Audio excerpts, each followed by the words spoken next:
Hello everyone, welcome to T-SAT. నేను మీ లింగదాస్. వివిధ పోటీ పరీక్షలకి ప్రిపేర్ అవుతున్న అభ్యర్థుల కోసం ప్యూర్ మ్యాథ్స్ అనే సబ్జెక్ట్లో భాగంగా మనము మెన్సురేషన్ అనే టాపిక్ని చూస్తూ ఉన్నాం. సో గత క్లాసుల్లో మనం మెన్సురేషన్లో ఏరియాస్ అండ్ పెరిమీటర్స్ ఏ విధంగా కనుక్కుంటామని విశ్లేషణాత్మకంగా డిస్కస్ చేయడం జరిగింది. ఈ క్లాస్లో మనం కొన్ని గతంలో అడిగిన ప్రశ్నల యొక్క సమాధానాల్ని డిస్కస్ చేద్దాం. అసలు ఏ విధంగా వేరే చాప్టర్స్కి ఇంటర్లింక్ చేస్తూ ఉన్నాడు సబ్జెక్ట్ని అన్న విషయాన్ని కూడా మనం ఇక్కడ డిస్కస్ చేయడం జరుగుద్ది. కాబట్టి ఈ ఒక ముఖ్యమైన ఇంపార్టెంట్ సెషన్ని కనుక మీరు గమనించండి, పూర్తిగా వినడానికి ప్రయత్నం చేయండి. రైట్ అండి. నెక్స్ట్ క్వశ్చన్ చూస్తే ప్రశ్న ఏ విధంగా ఇచ్చాడు గతంలో. ఒక దీర్ఘచతురస్రం భుజాల కొలతల్లో పొరపాటున ఒక భుజము కొలతలో 5% ఎక్కువ, రెండవ దాంట్లో 4% తక్కువైంది. ఈ కొలతలో గణనం చేసిన వైశాల్యంలో దోష శాతాన్ని కనుగొనండి. అంటే ఏమంటున్నాడు ఇక్కడ అని అంటే, పొడవుని 5% ఎక్కువగా తీసుకున్నాడంట, రెండవ దాన్ని 4% తక్కువగా తీసుకున్నాడంట. అర్థమైందా? మీకు ఏం చేశాడు? ఒక కొలతని 5% ఎక్కువగా తీసుకున్నాడు, మరో కొలతని 4% తక్కువగా తీసుకున్నాడు. అయినా మొత్తం మీద గణించిన దోష శాతం ఎంత అంటున్నాడు. చూడండి, అప్లికేషన్ టైప్ ఆఫ్ క్వశ్చన్ ఉంది ఇక్కడ. మీరు గమనించినట్లయితే పర్సెంటేజ్ టు మనం మెన్సురేషన్లో క్వశ్చన్ని డైవర్ట్ చేయాల్సి ఉంటుంది. 5%ని మనం భిన్నంలోకి మారిస్తే మనకు వచ్చేది 1/20. అంటే ఒక శాతాన్ని భిన్నంలోకి ఏ విధంగా మారుస్తాము అని అంటే 5% అంటే 5/100 అనే భిన్నంగా రాస్తాం. 5 1s 5 20s. నెక్స్ట్ 4% అన్న శాతాన్ని మనము భిన్నంలోకి మారిస్తే 1/25 అవుతుంది. అంటే దీని ఒక అర్థమైంది అని అంటే, పొడవు 25 సెంటీమీటర్లు, వెడల్పు 20 సెంటీమీటర్లు ఉన్న దాని యొక్క కొలత. ఇది ఏరియా, ఒరిజినల్ ఏరియా A1 అనుకోండి. ఇప్పుడు పొరపాటున ఏమైంది, A2గా ఏమారింది అని అంటే 5% ఎక్కువైంది. ఇది 5% ఎక్కువ అంటే 20ని కాస్త 21గా తీసుకున్నాడు. నెక్స్ట్ 4% తక్కువైంది. 4% తక్కువ అంటే 25లోంచి ఒకటి తగ్గింది అంటే 24. అది సింబల్ అంటే ఒకటి తగ్గింది అన్నట్టుగా ఇక్కడ ఒకటి తగ్గింది. సో ఒరిజినల్గా మనకున్న ఏరియా ఎంత? 25 20s 500 యూనిట్స్. 500 యూనిట్లు ఉండాల్సిన ఏరియా 21 × 24గా మారిపోయింది. So 24 1s 24, 24 2 48 2 50. కాబట్టి 504గా మనం ఇక్కడ గమనిస్తున్నాం. అంటే 500 నుంచి 504 అయింది. 504 అయింది అంటే అర్థమైంది ఇక్కడ పెరిగిందా తగ్గిందా? పెరిగింది. సో పెరిగినా తగ్గినా దోషం దోషమే. సో 500 ఉండాల్సింది 504 అయిందంటే there is a error of 4 units. So 4 units యొక్క ఎర్రర్ మనం ఏ విధంగా కౌంట్ చేస్తాం? 4/500. ఒరిజినల్గా ఉండాల్సింది 500 కానీ లేదు, ఇంటూ 100 పర్సెంటేజ్లో కావాలి కాబట్టి. So 0 0 cancer. సో ఇప్పుడు 4/5 అంటే మనం ఏం రాస్తామంటే 0 పాయింట్ పెడతాం. సో 0 రావాలంటే so 0.58s 40. So what is the answer? 0.8% was error. So what is the error? 0.8% was ఎర్రర్గా మనం ఇక్కడ చూస్తాం. Okay right. So this is the concept, very very important concept. So next one చూస్తే 110 మీటర్లు మరియు 65 మీటర్ల దీర్ఘచతురస్రము పచ్చిక బయల్లో పలువైపు చుట్లు 2.5 మీటర్లు. అంటే లోపలి వైపు, ఇది బయలు లోపల వైపు తప్పబడిందండి. సో బయలు లోపలి వైపు చుట్లు 2.5 మీటర్ల వెడల్పైన బాట ఉన్నది. ఈ బాటలో కంకర వేయడానికి చదరపు మీటర్కి 80 పైసల వంతున రేటుతో అయ్యే ఖర్చు ఎంత అంటున్నాడు. సో మేము ఆల్రెడీ డిస్కస్ చేసి ఉన్నాం. లోపలి వైపు బాట ఉంది అని అంటే ఇది బయటి వైపు ఉన్న కొలతలు. రైట్ అండి. ఫార్ములాలు అవి గుర్తుపెట్టుకోవాల్సిన అవసరం లేదు. మీకు ఒకటే చెప్పా. ఏమని చెప్పా? బయటి కొలతలు ఏమవుతాయి అని ఒక్కసారి మనం లెక్క పెడితే, సో బయటి వైశాల్యం ఈజ్ ఈక్వల్ టు 110 × 65గా మనం రాస్తాం. ఓకే. సో లోపలి వైశాల్యం ఏమవుతుంది అని ఒకసారి రాస్తే, లోపలి వైశాల్యము ఈజ్ ఈక్వల్ టు, సో రెండు వైపుల్లోంచి డి వెడల్పున్న కొలత తగ్గుద్ది. కాబట్టి 2.5 అంటే లెఫ్ట్ అండ్ రైట్లోంచి 2.5 2.5 5 తగ్గుద్ది. బాటమ్ అండ్ టాప్లోంచి 2.5 2.5 5 తగ్గుద్ది. అంటే 110లోంచి 5 తగ్గితే 105 సెంటీమీటర్ల కొలత, అంటే 105 మీటర్ల కొలతగా మనకి ఒక పొడవు వస్తుంది. అదేవిధంగా 5 తగ్గితే 60 మీటర్ల కొలతగా వస్తుంది. ఇలా బయట వైపు ఉన్న వైశాల్యము 0, 11 5 55, 11 6 66 ప్లస్ 5 7150 బయటి వైశాల్యం అవుతుంది. లోపలి వైశాల్యం కనుక గమనిస్తే 0 6 5 30 6 0 0 అండ్ 3 6 1 6 6300 లోపలి వైశాల్యం అవుతుంది. ఈ రెండింటి మధ్యలో ఉన్నదే బాట వైశాల్యము. ఆ బాట వైశాల్యాన్ని కనుక మనం గమనిస్తే బాట వైశాల్యం ఈజ్ ఈక్వల్ టు 7150 మైనస్ 6300గా మనం రాస్తాం. 7150 మైనస్ 6300 అంటే ఎంత అవుతుందండి ఇక్కడ? సో 850 అనేది డిఫరెంట్గా ఉంది. ఎంత డిఫరెంట్గా ఉంది ఇక్కడ? 850 డిఫరెంట్గా ఉంది. 850 మీటర్ స్క్వేర్ అనేది డిఫరెంట్గా ఉంది. సో మనకు కావాల్సింది 850 మీటర్ స్క్వేర్ అన్నది కొలత కాదు, మనకు కావాల్సింది ఖర్చు కావాలి. ఎంత ఖర్చు అవుతుంది? 80 పైసల వంతున ఖర్చు అవుతుంది. కాబట్టి ఖర్చు ఈజ్ ఈక్వల్ టు, సో కంకర బాట వైశాల్యము 850 మీటర్ స్క్వేర్ ఇంటూ 80 పైసలు, పైసల్ని రూపాయల్లోకి మారిస్తే బై 100 పెట్టుకోవాల్సి ఉంటుంది. So 0 0 were cancel, 0 0 were cancel. So 8 5 40, 864 680 రూపాయలు ఆ బాటకి కంకర వేయడానికి అయ్యే ఖర్చుగా మనం చూస్తున్నాం. చూడండి, మనం గత క్లాస్లో బాట వైశాల్యం ఏ విధంగా కనుక్కున్నామో చూసాం. దాన్ని ఇక్కడ ఫార్ములా పరంగా కాకుండా కాన్సెప్ట్ పరంగా ఇంప్లిమెంట్ చేసాం. బయటి వైశాల్యము మైనస్ లోపలి వైశాల్యంగా మనం దీన్ని చూసుకోవడం జరిగింది. Okay, very simple question. Next one చూస్తే, 2 చతురస్రాల చుట్టుకొలతలు 40 సెంటీమీటర్లు 32 సెంటీమీటర్లు. ఈ 2 చతురస్రాల వైశాల్యాల భేదము వైశాల్యంగా గల 3వ చతురస్రం యొక్క చుట్టుకొలత కనుక్కోండి. చూడండి, క్వశ్చన్ ఎంత టిపికల్గా అంటే ఎంత అనలిటికల్గా అడిగాడు చూడండి. సో చుట్టుకొలతలు ఇచ్చాడు మనకి 40, 32 అంటే స్క్వేర్ 1 యొక్క చుట్టుకొలత 4A1 that is equal to 40. దాని యొక్క A1 is equal to 10 centimetre.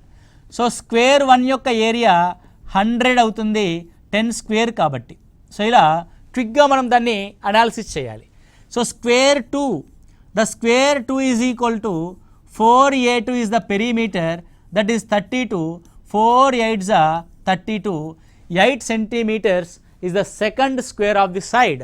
దీని యొక్క area S2 is equal to ఏమవుతుందంటే 8 స్క్వేర్ 64 సెంటీమీటర్ స్క్వేర్ అవుతుంది.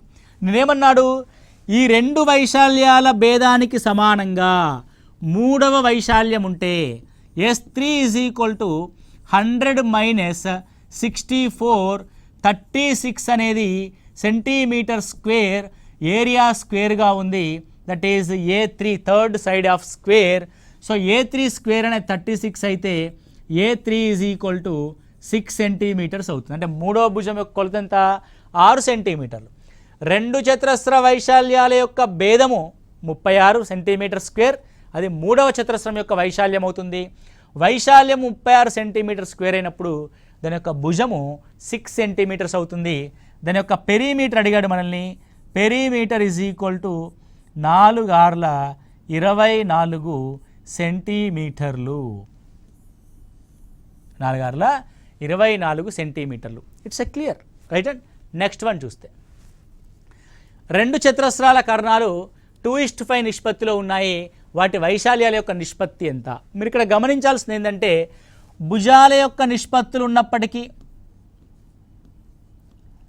భుజాల నిష్పత్తులు A1:A2 అయితే వాటి వైశాల్యాల యొక్క నిష్పత్తులు వాటి స్క్వేర్లు అవుతాయి. A1 స్క్వేర్ A2 స్క్వేర్ అవుతాయి. ఒకవేళ కర్ణాల యొక్క నిష్పత్తులు ఉన్నట్లయితే D1:D2 ఉన్నట్లయితే వాటి వైశాల్యాల యొక్క నిష్పత్తి కూడా D1 స్క్వేర్ D2 స్క్వేరే అవుతాయి. అంటే వైశాల్యాలకు కూడా కర్ణాలు ఉన్నప్పుడు కర్ణాల యొక్క వర్గం అవుతుంది వైశాల్యాల యొక్క నిష్పత్తి, భుజం ఉన్నప్పుడు భుజాల యొక్క వర్గం అవుతుంది వైశాల్యాల యొక్క నిష్పత్తి. ఒకవేళ చుట్టుకొలతల యొక్క నిష్పత్తి ఉందనుకోండి P1:P2, అప్పుడు వైశాల్యాల యొక్క నిష్పత్తి ఏమవుతుందంటే అప్పుడు కూడా దీని యొక్క స్క్వేరే అవుతుంది. అంటే P1 స్క్వేర్ P2 స్క్వేర్. అంటే భుజాల యొక్క నిష్పత్తి కర్ణాల యొక్క నిష్పత్తికి సమానము. భుజాల యొక్క నిష్పత్తి, కర్ణాల యొక్క నిష్పత్తి, చుట్టుకొలతల యొక్క నిష్పత్తి 3 కూడా సమానంగా ఉంటాయి. ఏ చతురస్రంలోనైనా సరే ఒకే విధంగా ఉంటాయి. భుజాల యొక్క నిష్పత్తి 2:3 ఉంటే కర్ణాల యొక్క నిష్పత్తి 2:3 ఉంటుంది. చుట్టుకొలతల యొక్క నిష్పత్తి కూడా 2:3గానే ఉంటుంది. ఈ విషయాన్ని మీరు ఇక్కడ గమనించాలి. వైశాల్యాల నిష్పత్తి ఏమవుతుంది? భుజాలకి వర్గంలో ఉంటుంది, కర్ణాలకి వర్గంలో ఉంటుంది, చుట్టుకొలతలకు కూడా వర్గంలో ఉంటుంది. ఇప్పుడు వెరీ సింపుల్, చతురస్రం యొక్క కర్ణాలు 2:5 అంటే వాటికి వర్గ నిష్పత్తే వైశాల్యాల నిష్పత్తి అవుతుంది. 2 యొక్క స్క్వేర్ 4, 5 యొక్క స్క్వేర్ 25. Answer will be 4:25. ఈ చిన్న కాన్సెప్ట్ తెలిస్తే టక్కన మనం ఆన్సర్ పెట్టేస్తాము. Okay, very simple. నెక్స్ట్, ఒక చతురస్రంలో భుజాన్ని 25% ఎక్కువ చేస్తే దాని వైశాల్యంలో వచ్చే మార్పు ఎంత శాతము? ఇందాక ఏమైనా చేస్తున్నాం, అక్కడ దోష శాతం అన్నాడు, ఇక్కడ మార్పు శాతం అంటున్నాడు, రెండు ఒకటే. సో ఫస్ట్ థింగ్ 25% మీరు ఏం చేస్తారంటే భిన్నంలోకి మార్చుకోవాలి. భిన్నంలోకి మారిస్తే 25/100 1/4 అవుతుంది. అంటే A1 అనేది 4 సెంటీమీటర్లు అయితే A2 అన్నది 4లోంచి 1 పెరిగింది, 25% ఎక్కువ చేస్తే 5 అయింది. వాటి యొక్క ఏరియాస్ని కనుక గమనిస్తే మీకు ఇందాకే చెప్పాం, 4:5కి స్క్వేర్లో ఉంటుంది, 16:25. అంటే 16 ఉండాల్సిన వైశాల్యం కాస్త 25 అయింది. అంటే 16 నుంచి ఎంత పెరిగింది? 9 ఇంక్రీజ్ అయింది. That is percentage of increase of 9/16 into 100. 9/16 into 100. So it is 425 it is 4 4s 16. 925 అంటే 225/4%గా మనం రాస్తాం. క్లియర్గా క్యాన్సిల్ చేస్తే 4 5ల 20, 4 6ల 24, 56 చేంజ్ ఏముందో దాని ఆన్సర్ పెడతాం. క్యాన్సిలేషన్ చేస్తే 56.25% వస్తుంది. ఎగ్జామినేషన్లో కంప్లీట్ క్యాలిక్యులేషన్ మనం చేయాల్సిన అవసరం లేదు, ఆప్షన్ని చూసుకుంటూ క్యాలిక్యులేట్ చేస్తే సరిపోతుంది. 2 5ల 10. సో 5తో 3 ఆప్షన్స్ ఉన్నాయి కాబట్టి ఇంకో డిజిట్ 5 4 6 24, 56తో ఒకే ఒక ఆప్షన్ ఉంది కాబట్టి దట్ ఈజ్ అవర్ ఆన్సర్ 56.25%. కాబట్టి మీరు క్యాన్సిల్ చేసి చూడండి, యాజ్ ఇట్ ఈజ్గా వస్తుంది. దీనికోసం మీరు ఫార్ములాస్ని బట్టి పట్టకూడదు. ఓకే, ఎట్టి పరిస్థితుల్లో కూడా ఫార్ములాస్ని బట్టి పట్టకూడదు. మీకు మహామహులైన మహానుభావులు అందరూ కూడా ఫార్ములాస్ని మీకు ఇంజెక్ట్ చేస్తూ ఉంటారు. ఎట్టి పరిస్థితుల్లో ఫార్ములాస్ ఉపయోగపడవు, కంటెంట్ అండ్ కాన్సెప్ట్ మాత్రమే ఉపయోగపడుతుంది ఎగ్జామినేషన్లో. మీకు కూడా తెలుసుంటుంది. So percentage plus percentage minus percentage square చేయడం అనేది మీకు తెలుసుంటుంది. 25/100గా మనం చూస్తాం. ఇది 50 ప్లస్ సో 2.5 అంటే 625 అంటే 6.25గా రాస్తాడు. ఇది ఎందుకు రాస్తారో ఏం రాస్తారో చెప్పేది చేసే వాళ్ళకి కూడా అర్థం అవుతుంది సరిగా. బై హార్ట్ చేయడం, ప్లస్లు పెట్టడం మైనస్లు పెట్టడం కన్ఫ్యూజన్గా ఉంటుంది కాబట్టి అలా కాకుండా సింపుల్, పెరిగింది అని అంటే పెరిగింది అని రాసి కంపేర్ చేస్తాం. వెరీ ఈజీ, దానికంటే చాలా తక్కువ టైంలో మనం చేయొచ్చు, ఈజీగా మనం ఆన్సర్ చేయొచ్చు. నెక్స్ట్ వన్, సో 3√3 సెంటీమీటర్ భుజంగా గల సమబాహు త్రిభుజంలో ఉన్నతి కనుక్కోండి. ఇది భుజం ఇచ్చాడండి, మీకు ఆల్రెడీ చెప్పాం. సో భుజం ఇచ్చినప్పుడు ఏమవుద్ది అని అంటే ఎత్తు ఏమవుద్ది? భుజంలో సగం ఇంటూ √3 అవుద్ది. Very simple. భుజం ఏమిచ్చాడు? 3√3 ఇవ్వడం భుజం ఇచ్చాడు. దాంట్లో సగం అంటే బయట, దానికి √3 రెట్లు మనకి ఎత్తు అవుతుంది. సూత్రాల్ని స్టేట్మెంట్ రూపంలో గుర్తుపెట్టుకోవాలి, కాన్సెప్ట్ రూపంలో మాట్లాడుకోవాలి. ఎత్తు అనంటే సమబాహు త్రిభుజంలో ఎత్తు అనంటే భుజంలో సగానికి √3 రెట్లు ఉంటుంది అనుకోవాలి. కాబట్టి ఇక్కడ √3 ఇంటూ √3 3 అవుద్ది. 3 3s 9/2. 9/2 అంటే 4.5 centimetres. Answer is there, 4.5 centimetres. Very simple question. 88 కిలోమీటర్ల దూరం వెళ్ళడానికి ఒక చక్రం 1000 పరిభ్రమణాలు చేస్తుంది. అయిన చక్రం యొక్క వ్యాసార్థము ఎంత? ఎంత? ఇక్కడ మీరు చూడండి, ఒక చక్రం పరిభ్రమణం చేస్తుంది అని అంటే చక్రం ఏ ఆకృతిలో ఉంటుంది? వృత్తం ఆకృతిలో ఉంటుంది. ఈ వృత్తం తిరిగితే, ఇప్పుడు ఈ వృత్తం ఈ పాయింట్ దగ్గర ఉందండి, దీన్ని ఇలా తిప్పామనుకోండి, ఈ తిప్పితే దీని యొక్క చుట్టూ ఏదైతే కొలత ఉందో ఆ కొలత ఎంత దూరం ఉందో అంత దూరం అది ముందుకొచ్చి నిలబడుతుంది మళ్ళీ ఇక్కడికి. అంటే ఒక పరిభ్రమణం ఈజ్ ఈక్వల్ టు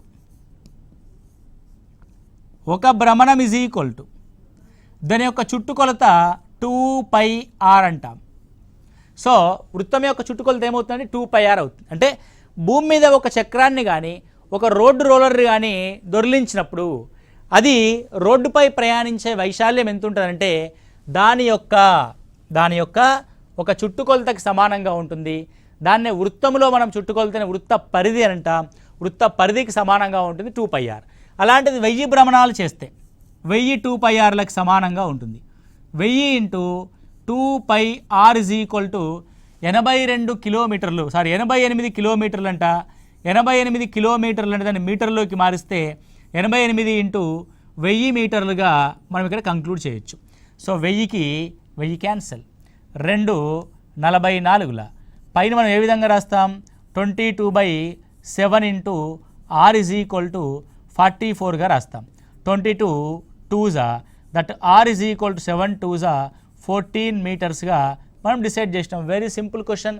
చూడ్డానికి ఇందులో ఏదో ఉంది, పరిభ్రమణం అంటున్నాడు, దూరం అంటున్నాడు అని చెప్పేసి మనం కంగారు పడద్దు. ఫస్ట్ తెలియాలి మనకి ఒక భ్రమణం అంటే ఎంత దూరం ప్రయాణిస్తాము, ఒక భ్రమణం అంటే ఆ చక్రం యొక్క వృత్త పరిధికి సమానమైన దూరం ప్రయాణిస్తాము. అలాంటిది 1000 భ్రమణాలు చేస్తే 1000 వృత్త పరిధులకు సమానము, దట్ ఈజ్ ఈక్వల్ టు 85 కిలోమీటర్లు. దాన్ని మీటర్లోకి మార్చేస్తే మనకి r అనేది సింపుల్గా ఫైండ్ అవుట్ అయింది. That r is equal to 14 metres. ఎగ్జామినేషన్లో ప్రశ్నల్ని చూసి కంగారు పడద్దు. సో ప్రశ్నల్ని చూసి ఉత్సాహపడాలి మనము. ఓ వెరీ నైస్ క్వశ్చన్, దీన్ని ఎలా సాల్వ్ చేయాలి అనే క్యూరియాసిటీ ఉండాలి తప్ప అబ్బా ఇదేంది ఇలా వచ్చింది అనే ఒక డిసప్పాయింట్మెంట్ అనేది ఎప్పుడు కూడా ఉండకూడదు. సో ప్యూర్ మ్యాథ్స్లో, మ్యాథమెటిక్స్ అండ్ అర్థమెటిక్లో మీరు ముఖ్యంగా గమనించాల్సిన విషయం ఏంటంటే ప్రతి క్వశ్చన్ సాల్వ్ చేసినప్పుడు ఒక ఛాలెంజింగ్గా తీసుకోవాలి. అలా తీసుకున్నప్పుడే మనకు ఆల్రెడీ ఉన్న నాలెడ్జ్ని మనం కరెక్ట్గా అప్లికేషన్ చేయబోతాం. లేదంటే ఒక డిసప్పాయింట్మెంట్లో చూసుకున్నట్లయితే ఉన్న నాలెడ్జ్ కూడా ఎగిరిపోయి ఆ క్వశ్చన్కి ఆన్సర్ అనేది రాదు, ఎగ్జామినేషన్లో ఇబ్బంది పడాల్సి వస్తుంది. ఓకే, సో నెక్స్ట్ క్వశ్చన్ చూడండి. మళ్ళీ పర్సంటేజ్ యొక్క క్వశ్చన్. ఒక దీర్ఘచతురస్రంలో ప్రతి భుజాన్ని 20% పెంచితే దాని వైశాల్యంలో పెరుగుదల శాతం ఎంత? 20% అంటున్నాడు. మళ్ళీ సేమ్ థింగ్, నేను ఒకటే మాట చెప్తున్నాను, నో ఫార్ములాస్, ఓన్లీ కాన్సెప్ట్. 20% మనం భిన్నంలోకి మారిస్తే 1/5 అవుద్ది. ఏంటి 5 అంటే అది ఆ చతురస్రం యొక్క భుజము 5, రెండవ భుజము అంటే భుజాన్ని పెంచుతున్నామంటున్నాము. సో 5ని ఒక భాగం పెంచుతున్నాము, 6 అవుద్ది. ఇప్పుడు ఏరియాస్ ఏమవుతాయో చూడండి, A1:A2. 5 అన్నది భుజానికి వర్గంలో మనకి వైశాల్యం ఉంటుంది 25. 6 అన్నది భుజము, 6 యొక్క వర్గంలో భుజం ఉంటుంది అంటే వైశాల్యం ఉంటుంది 36. అంటే 25 నుంచి 36 పెరిగింది. ఎంత పెరిగింది? 11 యూనిట్స్ పెరిగింది. కాబట్టి పెరిగిన శాతం ఈజ్ ఈక్వల్ టు 11/25 ఇంటూ 100. అంటే పర్సంటేజ్ కావాలి అంటే ఒక భిన్నాన్ని ఫ్రేమ్ చేయాలి, ఆ భిన్నాన్ని 100తో మల్టిప్లై చేయాలి. ఎలా భిన్నాన్ని ఫ్రేమ్ చేస్తున్నావు? పెరిగిన విలువ 11, ఇనీషియల్ వాల్యూ 25, ఒరిజినల్ వాల్యూ. పెరిగిన విలువ బై ఒరిజినల్ వాల్యూ. ఒరిజినల్లో ఎంత పెరిగింది అది కాన్సెప్ట్. 25 నాళ్ళ 100, ఇట్ ఈస్ 44%. ఎంత పర్సెంట్ అండి అది? 44%, 44% పెరుగుదల శాతాన్ని మనం ఇక్కడ చూసి ఉన్నాం. Okay, next one. త్రిభుజంలో భుజాల నిష్పత్తులు 1/2, 1/3, 1/4. దాని చుట్టుకొలత 82 సెంటీమీటర్లు అయితే అతి చిన్న భుజం యొక్క పొడవు ఎంత? అంటే మీకు నిష్పత్తులు అనేటి సాధారణ నిష్పత్తులు 2:3:4గా ఉండొచ్చు, లేదంటే రెసిప్రోకల్ యొక్క రేషియోస్ 1/2:1, 1/3:1, 1/4గా ఉండొచ్చు. సో ఇది ఎలా ఉందంటే ఫ్రాక్షన్స్లో ఉంది. 1/2:1, 1/3:1, 1/4గా ఉంది. సో ఎప్పుడైతే రేషియో అన్నది ఈ విధంగా ఉంటుందో, సో A1:, లేదంటే A:, B:, C 3 భుజాల యొక్క నిష్పత్తి. భిన్నాల్లో ఉన్న నిష్పత్తిని సాధారణం చేయాలి, నార్మలైజ్ చేయాలి. సో సాధారణం ఏ విధంగా చేస్తామంటే హారాల యొక్క LCM తీసుకోవడం ద్వారా చేస్తాం. సో 2, 3, 4 యొక్క LCM ఎంత అంటే 12 అవుతుంది. కాబట్టి ఇక్కడ 12 తీసుకుంటాం. 12, 2 అనేది 12 అయింది. ఎలా అయిద్దండి? 6తో మల్టిప్లై చేస్తే. డినామినేటర్ 6తో మల్టిప్లై అయింది కాబట్టి న్యూమరేటర్ కూడా 6తో మల్టిప్లై అయింది. చూడండి, 6ని 12ని కొట్టేస్తే మళ్ళీ 1/2 వస్తుంది. నెక్స్ట్ వన్ 12, 3 4s 12 అంటే దేంతో 4తో. చూడండి 4/12ని కొట్టేస్తే మళ్ళీ 1/3 వస్తుంది. అంటే దెర్ ఇస్ నో చేంజ్. అంటే 3 అనేది ఎన్ని టైమ్స్ చేస్తే 12 అవుతుందో అన్ని టైమ్స్ని న్యూమరేటర్కి మల్టిప్లై చేయాలి. ఇక్కడ చెప్పండి మీరు ఇప్పుడు 4 అనేది 12 అవ్వాలంటే 4 3s 12 కాబట్టి 3ని 1తో మల్టిప్లై చేస్తే 3 1s 3. So all the denominators are cancelled in the ratios. So what is the ratio? 6:4:3. అతిపెద్ద భుజము 6 యూనిట్లు కలిగి ఉంటే అతి చిన్న భుజము 3 యూనిట్లను కలిగి ఉంటుంది. దీని యొక్క చుట్టుకొలత అంటే ఈ భుజాల యొక్క మొత్తము 6 + 4 10, 10 + 3 13 భాగాలు. 13 పార్ట్స్ ఆఫ్ టోటల్ రేషియో యొక్క వాల్యూ దాని యొక్క చుట్టుకొలత 82గా మనం చూస్తున్నాం. ఎంత చూస్తున్నామండి? 82గా మనం చూస్తున్నాం. అయినా నీకు కావాల్సిన 3 పార్ట్స్ ఆఫ్ వాల్యూ ఎంత? సో చిన్న భుజమైన 3 పార్ట్స్ యొక్క వాల్యూ ఎంత? Okay, now 3/13 × 82. 3/13 × 82. సో దేంతో క్యాన్సిల్ చేయొచ్చు మనము అని అంటే 10 4 40, 4 3 12, 13. యాక్చువల్గా ఇది 42 నాట్ 82. 10 3 30, 3 4 12. Okay right. సో ఇది 42గా చేంజ్ చేసుకోండి. 42 ఇట్స్ 42. సో 13 4s 42, 4 3 12 సెంటీమీటర్లు అనేది కొలత. చూడండి మీ కొలత కూడా 12 సెంటీమీటర్గా ఉంది. It's a print mistake, not 82, 42 centimetres. అంటే ఇక్కడ ఏం లేదు, సింపుల్. అంటే ఫ్రాక్షన్స్లో ఉన్న నిష్పత్తిని నార్మల్ సంఖ్యల యొక్క నిష్పత్తిలోకి మార్చి చుట్టుకొలత అన్నాడు కాబట్టి చుట్టుకొలత అంటే ఆ 3 భుజాల యొక్క మొత్తం 13 భాగాలు 42 అయితే చిన్న భుజం 3 భాగాలు ఎంత అన్నది మన యొక్క ప్రశ్న. That is 12 centimetres is our answer. Next one, ఒక టేబుల్పై ఉపరితలం అంటే ఒక టేబుల్ యొక్క ఉపరితలం ట్రెపీజియం ఆకారంలో ఉంది. దాని సమాంతర భుజాల పొడవులు 1 మీటర్ మరియు 1.2 మీటర్లు. వాటి మధ్య లంబ దూరము 0.8 మీటర్లైన దాని వైశాల్యాన్ని కనుగొనండి. ఒక ట్రెపీజియం ఏ విధంగా ఉంది? ఈ విధంగా ఉంది. అంటే ఒక టేబుల్ ట్రెపీజియం ఆకృతిలో ఉంది. ట్రెపీజియం ఆకృతిలో ఉన్న దీని యొక్క ఒకవైపు ఉన్న భుజము 1.2 మీటర్లు, మరొక వైపు ఉన్న భుజము 1 మీటరు. ఆ రెండింటి మధ్య ఉన్న లంబ దూరము 0.8 మీటర్స్. ఆల్రెడీ గత క్లాస్లో మనం తెలుసుకున్నాం. ట్రెపీజియం యొక్క ఏరియా ఏమవుతుంది అని అంటే ½ into A + B into H. A, Bలు సమాంతర భుజాల యొక్క కొలతలు, H అంటే వాటి మధ్య ఉన్న లంబ దూరం. Let's find out. ½ into A + B అంటే 1 + 2 + 1 అంటే 2.2 అంటే 1.2 + 1 2.2 ఇంటూ H ఎంత అంటే 0.8. Okay, so 2 4s 0.4. సో 4 2s 8, 4 2s 8. ఇడొక పాయింట్ కాబట్టి after 2 digits we're taking the decimal 0.88 metre square. Okay, మీటర్స్లో ఉంది కాబట్టి కొలత ఇది మీటర్ స్క్వేర్ అవుతుంది. So what is the answer? 0.88 metre square. ఇది సమాంతర చతుర్భుజానికి సంబంధించిన ఒక ప్రశ్న. రైట్, నెక్స్ట్ చూస్తే ఒక మైదానం చతుర్భుజ ఆకారంలో ఉంది. అదే చతుర్భుజం మనకు తెలియదు. దాని కర్ణము 24 మీటర్లు మరియు దానికి ఎదుటి శీర్షాల నుంచి గీసిన లంబముల పొడవులు వరుసగా 8 మీటర్లు 13 మీటర్లు అయిన మైదానం యొక్క వైశాల్యాన్ని కనుగొనండి. ఒక మైదానం ఏ విధంగా ఉందంట? చతుర్భుజం యొక్క ఆకారంలో ఉందంట. మీరు ఇప్పటి వరకు ఏం చూశారు అని అంటే ఆ చతుర్భుజము యొక్క రకం ఏదో ఒక రకం అయి ఉంటుంది అన్నట్టుగా మనం చూస్తున్నాం కాబట్టి, సో ఇప్పుడు అది ఏదో ఒక రకం అనుకోండి, ఇలా ఏదో ఒక రకంగా ఉంది. రైట్, ఇది ఏ రకము అన్నది మనం డిసైడ్ చేయలేకపోతున్నాం. సమాంతర చతుర్భుజమా ఇంకోట వీ డోంట్ నో. కానీ దీని యొక్క కర్ణం అయితే మనకు తెలుసు. కర్ణం ఏ విధంగా ఉందండి? 24 మీటర్లుగా ఉంది. ఎదుటి శీర్షాల నుంచి గీసిన లంబాలు ఉన్నాయి. సో ఇక్కడ నుంచి ఒక పర్పెండిక్యులర్ లైన్ గీసాం. సో ఏంటి ఒక పర్పెండిక్యులర్ లైన్ అండ్ ఇటువైపు నుంచి ఒక పర్పెండిక్యులర్ లైన్ గీసాం. రైట్, 2 పర్పెండిక్యులర్ లైన్స్ గీసాం. సో ఎటువైపు గీసింది? ఒకవైపు గీసిన పర్పెండిక్యులర్ లైన్ యొక్క కొలత 8 మీటర్లు, ఇటువైపు గీసిన పర్పెండిక్యులర్ లైన్ యొక్క కొలత 13 మీటర్లు. చూడండి, కాన్సెప్ట్ అర్థం చేసుకోవడం ద్వారా ప్రశ్న ఒకవేళ మాడిఫై చేసి ఇచ్చినా సరే మనం ఆన్సర్ చేయొచ్చు.